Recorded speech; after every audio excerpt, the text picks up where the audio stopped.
सीधे रुख करेंगे छत्तीसगढ़ के कांकेर का, जहां पर उत्तर प्रदेश के मुख्यमंत्री योगी आदित्यनाथ हैं। क्या कुछ कह रहे हैं, सुनवाते हैं। अयोध्या के प्रदेश उत्तर प्रदेश से आपके बीच में आया हूं और एक महत्वपूर्ण संदेशा लेकर के आया हूं कि उत्तर प्रदेश में भगवान श्री राम का भव्य मंदिर निर्माण का कार्य पूरा होने जा रहा है।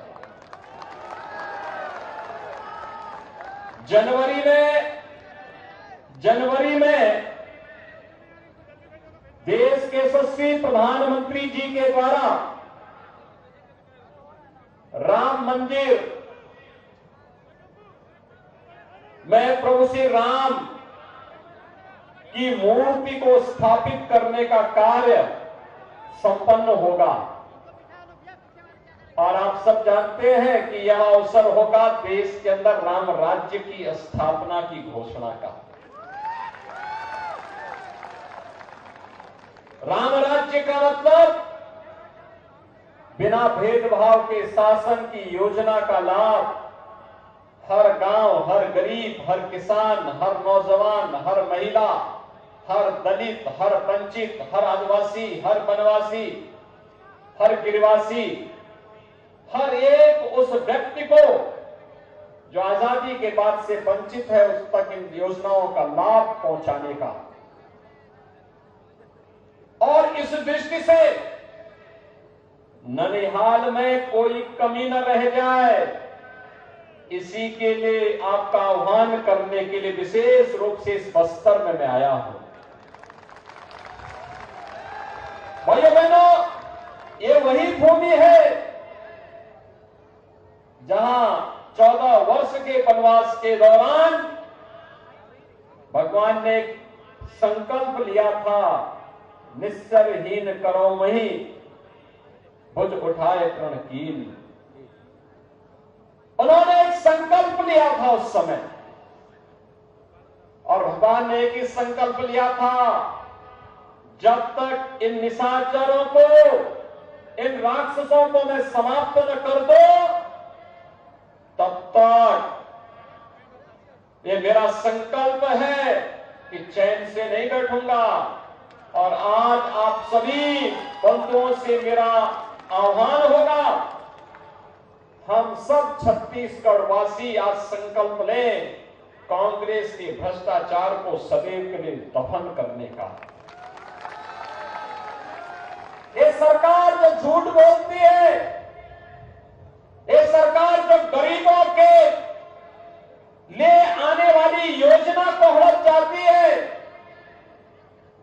एक सरकार जो किसानों पर अत्याचार करती है, किसानों का शोषण करती है, राम भक्तों का अपमान करती है, इस सरकार को एक भी क्षण रहने का अधिकार नहीं है, एक भी क्षण रहने का अधिकार नहीं है। और इसलिए भाइयों बहनों, लोकतंत्र के इस व्यवस्था में यह अधिकार आपके हाथों में है। अगर आपने सत्ता सौंपी है तो कान पकड़ करके उसको सत्ता से बाहर भी करिए, अगर वह आपके हितों पर कुठाराघात कर रहा है तो। और कांग्रेस ने तो यही किया है। एक कांग्रेस की प्रवृत्ति रही है झूठ बोलना, बहकाना, एक प्रकार सत्ता हड़प लेना और सत्ता जब प्राप्त हो जाए तो प्राप्त होने वाली सत्ता को भ्रष्टाचार का अड्डा बना देना। आश्चर्य होता है हमें, पहले केवल माइनिंग का आरोप लगा था और माइनिंग के भ्रष्टाचार के कारण छत्तीसगढ़ में कांग्रेस सरकार को कटघरे में खड़ा होना पड़ा था।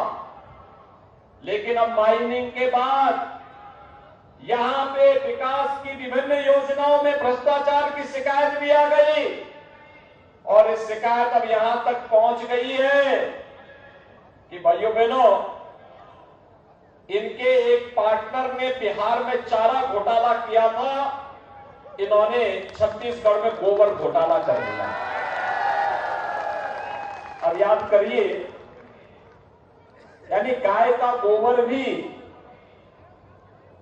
10 रुपए किलो के हिसाब से 1300 करोड़ रुपए हड़प ले, और 1300 करोड़ रुपए हड़प ले। पता लगा गाय का गोबर कहां से खरीदे थे, जहां गाय थी ही नहीं, और गोबर के बदले मिट्टी भर करके भेज दिया गया। ये तो कांग्रेस की प्रवृत्ति है। और भाइयों बहनों, आज इसीलिए हम कहने के लिए आए हैं, यह सरकार धोखा कर रही है यहां के नागरिकों के साथ, यहां के वनवासियों के साथ, यहां के आदिवासियों के साथ, यहां के बंधुओं के साथ, यहां के अनुसूचित जाति, जनजाति और पिछड़ी जाति के लोगों के साथ, यहां के किसानों के साथ, यहां के युवाओं के साथ।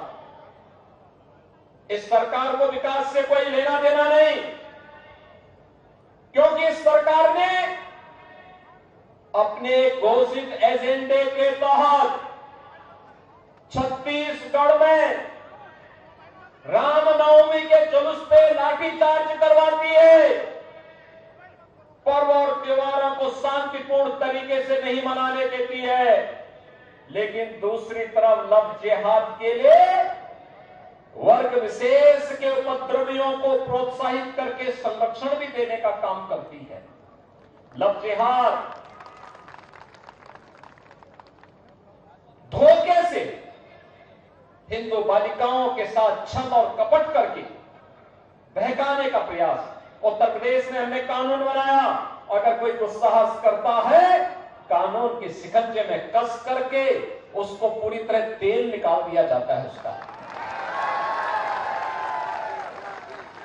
भाइयों बहनों, हमें आश्चर्य होता है, यहां की सरकार धर्मांतरण की अनैतिक गतिविधियों को प्रश्रय देती है।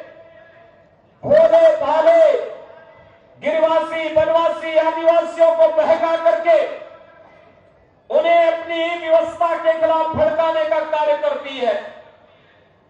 और भाइयों बहनों, उन्हें सुविधाओं से वंचित करके बहकाने का जो पाप यहां की सरकार कर रही है, यह अक्षम्य पाप है। तो चुनावी जनसभा को संबोधित करते उत्तर प्रदेश के मुख्यमंत्री योगी आदित्यनाथ कांग्रेस पर कई निशाने साधे, कई हमले बोले।